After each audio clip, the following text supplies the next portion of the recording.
നമുക്കറിയാം, ചില ആളുകൾ യാത്ര ചെയ്യുമ്പോൾ വീട്ടിൽ നിന്ന് തയ്യാറാക്കിയ ഭക്ഷണം കൊണ്ടുപോകുന്ന കാര്യം.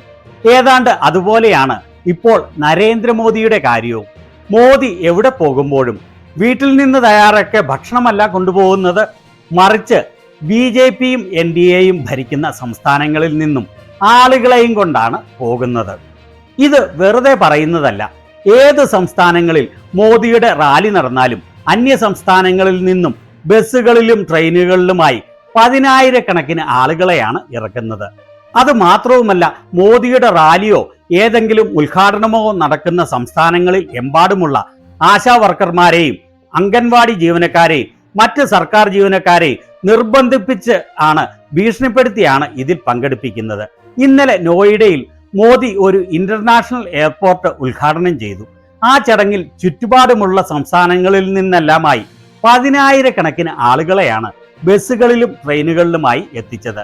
അതുപോലെ AI സമ്മിറ്റിന് ചൈനയിൽ നിന്നും ഇറക്കുമതി ചെയ്ത റോബോട്ട് പട്ടിയെ കൊണ്ടുവന്ന് ഫേമസ് ആയ ഗൽഗോട്ടിയ യൂണിവേഴ്സിറ്റി അവിടുത്തെ വിദ്യാർത്ഥികളെയെല്ലാം ക്ലാസ് ഇല്ലാത്ത ഇന്നലെ ഞായറാഴ്ച യൂണിവേഴ്സിറ്റിയിൽ എത്തിച്ച് അവരുടെ ബസ്സുകളിൽ മോദിയുടെ ചടങ്ങ് നടക്കുന്ന സ്ഥലത്തേക്ക് എത്തിച്ചു എന്നുകൂടി പറയുമ്പോൾ കാര്യങ്ങൾ ഊഹിക്കാമല്ലോ. ഇവിടെ ആളുകളെ എത്തിച്ചതിന്റെ കാര്യവും ഈ ചടങ്ങിൽ വെച്ച് മോദി സംസാരിച്ച 3 കാര്യങ്ങളും നമുക്ക് അവലോകനം ചെയ്യാം. ഇവയെല്ലാം പ്രത്യേകം കാര്യങ്ങൾ ആയതിനാൽ വീഡിയോ മുഴുവനായി കാണാൻ മറക്കരുത്. അതുപോലെ ഈ ചാനൽ ഇതുവരെ സബ്സ്ക്രൈബ് ചെയ്യാത്തവർ സബ്സ്ക്രൈബ് ചെയ്യാൻ മറക്കല്ലേ. ഏതാനും നാളുകൾക്ക് മുൻപ് ഡൽഹിയിൽ വെച്ച് നടന്ന AI സമ്മിറ്റിൽ ചൈനീസ് റോബോട്ട് പട്ടിയെ കൊണ്ടുവന്ന് അത് തങ്ങളുടെ യൂണിവേഴ്സിറ്റിയിൽ നിർമ്മിച്ചതാണ്, 300 കോടി രൂപ മുടക്കി എന്ന് പറഞ്ഞ ആ ടീച്ചർ ഉണ്ടല്ലോ, അവരെ യൂണിവേഴ്സിറ്റിയിൽ നിന്ന് സസ്പെൻഡ് ചെയ്തു എന്നായിരുന്നു കേട്ടത്. എന്നാൽ അത് തൽക്കാലം ജനശ്രദ്ധ തിരിക്കാനുള്ള ഒരു അടവായിരുന്നു. ശനിയാഴ്ച 27-ാം തീയതി നേഹ മാഡം എന്ന അവർ അവിടുത്തെ വിദ്യാർത്ഥികൾക്ക് അയച്ച മെസ്സേജാണ് ഇത്. 28-ാം തീയതി ഞായറാഴ്ച യൂണിവേഴ്സിറ്റിയിൽ നിർബന്ധമായും എല്ലാ വിദ്യാർത്ഥികളും വരണം. അവിടെ നിന്ന് എയർപോർട്ട് ഇനാഗുറേഷന് നിങ്ങളെ കൊണ്ടുപോകുന്നതിന് വേണ്ടി ബസ് അറേഞ്ച് ചെയ്തിട്ടുണ്ട്. രാവിലെ 7:45-ന് റിപ്പോർട്ട് ചെയ്യണം. തിങ്കളാഴ്ച ഇതിന്റെ പേരിൽ നിങ്ങൾക്ക് 2 ദിവസത്തെ അറ്റൻഡൻസ് നൽകുന്നതാണ്. അതായത് മോദി ശ്രേഷ്ഠ യൂണിവേഴ്സിറ്റി പദവി ഇവർക്ക് നൽകിയത് വെറുതെയല്ല. ഇവർ കുറഞ്ഞ നാളുകൾ കൊണ്ട് ശതകോടികൾ ഉണ്ടാക്കിയത് വെറുതെയല്ല.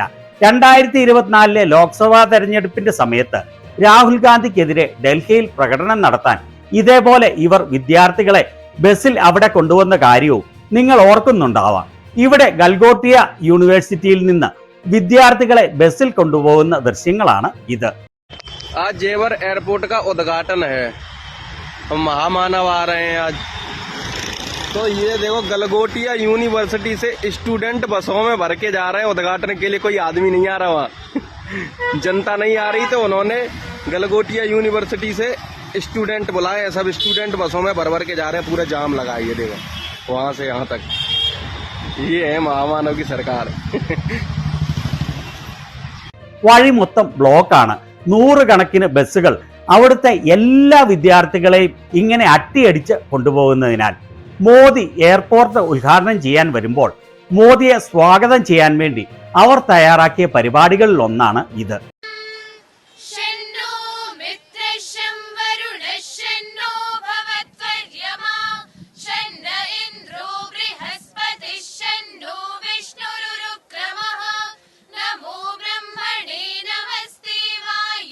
സർക്കാർ പരിപാടിയാണ്, ഉദ്ഘാടനമാണ്. എന്നാലും മതം വിട്ട് ഇവർക്ക് വേറൊരു കളിയില്ല. ഇനി അവിടെ എത്തിച്ചേർന്ന ആളുകളോട് ഒരു മാധ്യമപ്രവർത്തകൻ ചോദിക്കുമ്പോൾ പറയുന്നത് കേട്ടുകൊള്ളൂ.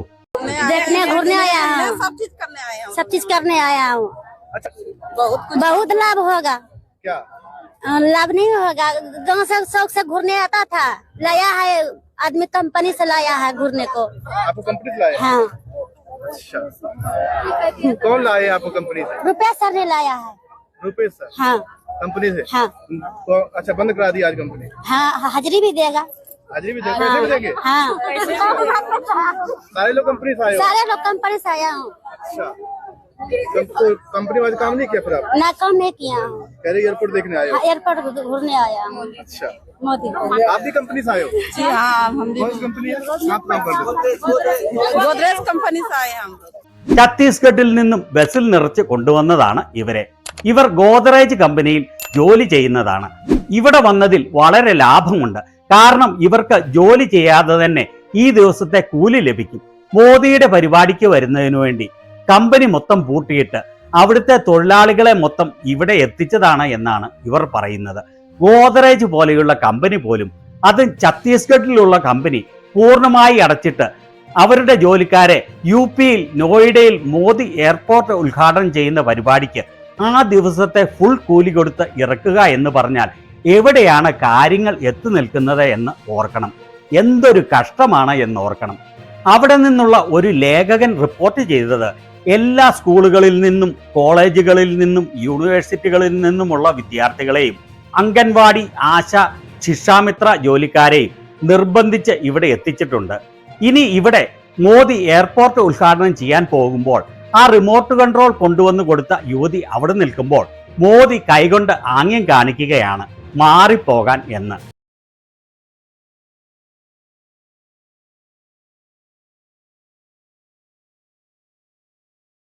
ക്യാമറയുടെ മുൻപിൽ തടസ്സമുണ്ടാക്കാതെ എത്രയാണ് ഇയാൾ തരം താഴുന്നത്? ഇയാൾക്ക് സ്വയം ഒരു ലജ്ജ തോന്നുന്നു പോലുമില്ലല്ലോ. അതുപോലെ മറ്റൊരു പ്രധാന കാര്യം, മോദി UP-യിൽ കൊണ്ടുവന്ന 7 പുതിയ എയർപോർട്ടുകളിൽ 6 എണ്ണവും ഏതാനും മാസങ്ങൾ കഴിഞ്ഞപ്പോൾ പരിപൂർണമായി അടച്ചുപൂട്ടി എന്നുള്ളതാണ്. പണം കൊള്ളയടിക്കാൻ വേണ്ടി മാത്രമാണ് ഈ എയർപോർട്ടുകൾ സ്ഥാപിക്കുന്നത് എന്നുള്ളതിന് വേറെ തെളിവുകളൊന്നും വേണ്ടല്ലോ. ഈ എയർപോർട്ട് നിർമ്മിച്ചത് ഏതാണ്ട് 10,000 കോടി രൂപ മുടക്കിയാണ്.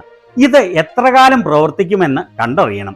എവിടെയും മോദിക്ക് കൊറോണ കാലത്ത് ചെയ്തതുപോലെ മൊബൈലിലെ ഫ്ലാഷ് ലൈറ്റ് തെളിയിക്കാതെ ഒരു പരിപാടിയില്ല. ഇവിടെ ഉദ്ഘാടനം ചെയ്ത ശേഷം മോദി പറയുന്നത് കേട്ടുകൊള്ളൂ. उद्घाटन हो गया नहीं, अभी आधा काम हुआ है. मैंने सिर्फ वो पर्दा हटाया है.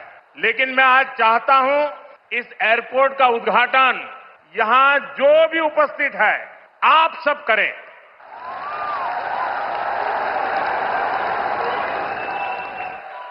और इसलिए आप अपना मोबाइल फोन निकालिए, अपने मोबाइल फोन का फ्लैश लाइट कीजिए और आप इसका उद्घाटन कर रहे हैं. आप दिया जला करके यहां उपस्थित हर व्यक्ति आज इस एयरपोर्ट का उद्घाटन कर रहा है. ये आपकी अमानत है, ये आपका भविष्य है. ഉദ്ഘാടനം കഴിഞ്ഞോ എന്ന് തെരുതെരെ ചോദിക്കുകയാണ്. ഇല്ല, ഇപ്പോൾ പകുതി ജോലിയെ കഴിഞ്ഞുള്ളൂ. ഞാൻ പർദ്ദ മാറ്റിയത് മാത്രമേ ഉള്ളൂ. എന്നാൽ എൻ്റെ ആഗ്രഹം ഇന്ന് ഇവിടെ വന്നിരിക്കുന്ന നിങ്ങളെല്ലാവരും കൂടി എയർപോർട്ടിന്റെ ഉദ്ഘാടനം നടത്തണം എന്നാണ്. അയാൾക്കറിയാം അയാളുടെ സപ്പോർട്ടേഴ്സ് എല്ലാം തലയ്ക്കകത്ത് ആൾതാമസമില്ലാത്ത 5 പൈസയുടെ വിവരമോ ബുദ്ധിയോ ഇല്ലാത്തവരാണ് എന്ന്. അവർക്ക് വളരെ സന്തോഷമായി. പിന്നീട് അവരോട് പറയുന്നത്, ഇത് നിങ്ങൾ ഉദ്ഘാടനം ചെയ്യുന്നതിനായി മൊബൈലിലെ ഫ്ലാഷ് ലൈറ്റ് എല്ലാവരും തെളിയിക്കാൻ ഉച്ചയ്ക്ക് 1 മണിക്കാണ് ഈ പരിപാടി നടക്കുന്നത്. മോദി ഉണ്ടെങ്കിൽ പാതിരാത്രിക്ക് സൂര്യനെ വരെ ഉയർത്തിക്കുന്ന ആളാണ്. അത് വെച്ച് നോക്കുമ്പോൾ നട്ടുച്ചയ്ക്ക് മൊബൈലിലെ ഫ്ലാഷ് ലൈറ്റ് തെളിയിക്കുന്നത് എത്രയോ ചെറിയ കാര്യമാണ്. ഒരു നാണവും കൂടാതെ, ഒരു മടിയും കൂടാതെ, ഒരു സങ്കോചവും കൂടാതെ അവരെല്ലാം, മോദിയുടെ അതേ ബുദ്ധിയുള്ള അവരെല്ലാം ഫ്ലാഷ് ലൈറ്റ് തെളിയിച്ച് നിർവൃതി കൊള്ളുകയാണ്.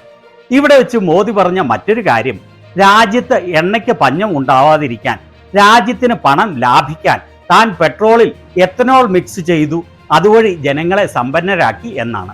വാസ്തവത്തിൽ സമ്പന്നരായത് BJP-ക്കാരും പ്രത്യേകിച്ച് നിതിൻ ഗഡ്കരിയുടെ കുടുംബവുമാണ്. നിതിൻ ഗഡ്കരിയുടെ മക്കളാണ് രാജ്യത്തെ ഏറ്റവും വലിയ എത്തനോൾ ഫാക്ടറിയുള്ള ആളുകൾ. ഏതാനും വർഷങ്ങൾക്ക് മുൻപ് മാത്രം തുടങ്ങിയ ഈ കമ്പനികൾക്ക് ഇപ്പോൾ 1000 കോടി രൂപയുടെ മൂല്യമായി. അതുമാത്രവുമല്ല, എത്തനോൾ പെട്രോളിൽ ആഡ് ചെയ്യുമ്പോൾ ഫ്യൂവൽ എഫിഷ്യൻസിയിൽ വലിയ കുറവും ഉണ്ടാവും എന്നുള്ളതാണ് വസ്തുത. അതുവഴി നിങ്ങളെ കൊള്ളയടിച്ച് സംഘികൾ പണക്കാരാകുന്നു. പിന്നീട് മോദിയോട് പറയുന്ന കാര്യം കേട്ടുകൊള്ളൂ. अभी जो युद्ध चल रहा है, इससे पैदा हुए संकट का सामना कैसे करना है, इसके बारे में मैंने संसद में भी विस्तार से बताया है. मेरी कल देश के सभी मुख्यमंत्रियों से भी लंबी चर्चा हुई है और बड़ी सकारात्मक चर्चा हुई है. मैं आज आप सभी जनता जनार्दन से फिर कहूंगा, मैं देशवासियों से फिर से कहूंगा, ഈ യുദ്ധത്തിൽ നിന്നുണ്ടായ പ്രതിസന്ധിയുടെ കാരണത്താൽ അത് നേരിടുന്നതിനു വേണ്ടി എന്താണ് ചെയ്യുന്നത് എന്ന് ഞാൻ പാർലമെന്റിൽ വിസ്തരിച്ച് പറഞ്ഞു. രാജ്യത്തെ മുഖ്യമന്ത്രിമാരുമായി ചർച്ച നടത്തി. അത് വീണ്ടും ജനങ്ങളോടെല്ലാം പറയുകയാണ്. പറയുന്നത് എന്തുമായിക്കൊള്ളട്ടെ, യാതൊരു പ്രതിസന്ധിയുമില്ല എന്നാണ് മോദിയുടെ മന്ത്രിമാരും മോദിയും തുടർച്ചയായി പറയുന്നത്. എന്നാൽ അതേ നാവ് കൊണ്ട് തന്നെ പ്രതിസന്ധിയുണ്ട് എന്നും പറയുന്നു. എന്തൊരു വിരോധാഭാസം! പ്രതിപക്ഷമാണ് പ്രതിസന്ധിയുണ്ട് എന്ന് പറഞ്ഞ് റൂമർ പ്രചരിപ്പിക്കുന്നത് എന്ന് ഒരു നാവ് കൊണ്ട് പറയും. അതേ മോദി തന്നെ ഇവിടെ പറയുന്നു പ്രതിസന്ധിയുണ്ട് എന്ന്. എനിവേ, അപ്പോൾ നിങ്ങളെല്ലാവരും കണ്ടല്ലോ എങ്ങനെയാണ് മോദിയുടെ പരിപാടികൾക്ക് ആളെ കൂട്ടുന്നത് എന്ന്. ഇപ്പോൾ മോദിയുടെ ഒരു പരിപാടികൾക്കും ആളുകൾ വരികയില്ലാത്തതിനാൽ സർക്കാരിന്റെ ശമ്പളം പറ്റുന്നവരെയും ആശ അംഗൻവാടി ജീവനക്കാരെയുമെല്ലാം ഭീഷണിപ്പെടുത്തി കൊണ്ടുവരും. അന്യ സംസ്ഥാനങ്ങളിൽ നിന്ന് ബസ്സുകളിലും ട്രെയിനുകളിലുമായി 10,000-കണക്കിന് ആളുകളെ കൊണ്ടുവരും. ചുറ്റുപാടുമുള്ള കോളേജുകളിൽ നിന്നും യൂണിവേഴ്സിറ്റികളിൽ നിന്നുമുള്ള എല്ലാ വിദ്യാർത്ഥികളെയും നിർബന്ധിച്ച് ഭീഷണിപ്പെടുത്തി കൊണ്ടുവരും. കഴിഞ്ഞ പ്രാവശ്യം മോദി കേരളത്തിലെത്തിയപ്പോൾ നിങ്ങൾ കണ്ടതായിരിക്കും, നോർത്ത് ഇന്ത്യയിൽ നിന്നും 10,000-കണക്കിന് ആളുകളെ ആ സമ്മേളനത്തിന് എത്തിച്ചത്. എല്ലാവർക്കും ഇയാളെ പരിപൂർണമായി മടുത്തിരിക്കുന്നു. അധികാരവും പണവും ഉള്ളതിനാൽ ഭീഷണിപ്പെടുത്തി ആളുകളെ കൂട്ടുന്നു എന്ന് മാത്രം. അതേ കാരണത്താൽ തന്നെ സ്വന്തമായി ഇലക്ഷൻ കമ്മീഷനെ വെച്ച് തെരഞ്ഞെടുപ്പുകളും ജയിക്കുന്നു. എത്ര കാലം ഇങ്ങനെ പോകാനാകുമെന്നാണ് ഇയാൾ പ്രതീക്ഷിക്കുന്നത്? ഇതിനെക്കുറിച്ച് നിങ്ങളുടെ അഭിപ്രായം എന്താണ്?